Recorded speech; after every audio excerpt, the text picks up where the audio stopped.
Welcome to BitBoy Crypto. I'm going to give you a 3-minute crypto wrap-up today.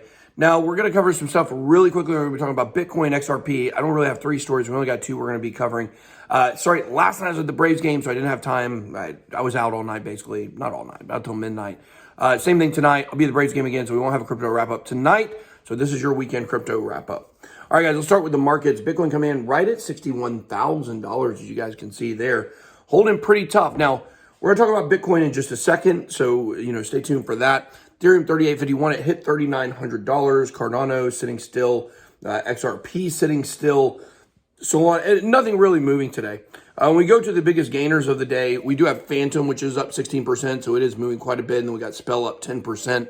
Then we got Blockstacks, Harmony having a good day. We got some things between like the 5 and 10% range, so pretty good. So let's go ahead and get started. We're going to start here with Bitcoin. Bitcoin price eyes all-time high weekly close. This will be the biggest week ever for Bitcoin. Not only in retrospect, as we look back at the last week and when we get the close, but for next week, as we get this close above $60,000 today, which is looking good because we're at 61,000 right now. We're going to see all-time highs in a matter of days, guys. We are going to see an absolute monstrous breakout. We are finally at the beginning of the breakout that I've been telling you guys about for months that has been coming, where Bitcoin will hit new all-time highs and head quickly towards 100,000.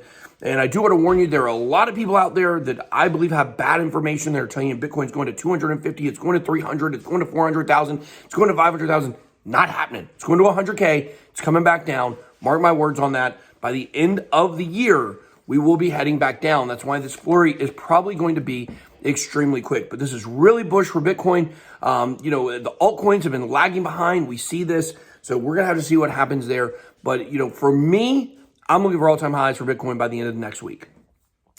Shoot, I'm looking for them by Tuesday or Wednesday, honestly. So we'll see what happens. We have ETFs launching next week. So this will be good. Now, here's an XRP story that's very interesting. What has happened here is the SEC is seeking an extension of a rebuttal report, discovery deadline. They're trying to push us back from November 12th to the middle of January. What does that mean? That means the XRP would miss the entire bull run. But look, guys, I could get into all why this is good for XRP, why it's bad for XRP, why the SEC is trying to do this. But guys, it's all political theater. None of this stuff actually matters. Here's what does matter. When you get a settlement is coming. When you get a settlement, does it come at the date of the trial? Does it come the very last day of a case? No. A settlement comes earlier on than the ending of the case. So even if this gets approved, which I don't think it's going to push this date until January, it doesn't matter. The settlement is already being done right now. So we'll have to see what happens with this, but I don't think this is worrisome news at all. I'm not worried. You guys know I think this whole thing is a sham anyways. Your XRP is going to be mooning by the end of the year. All right, guys, that's all I got. Be blessed. Go Braves. Chop on. Big game last night. Bigger one tonight. BitBoy out.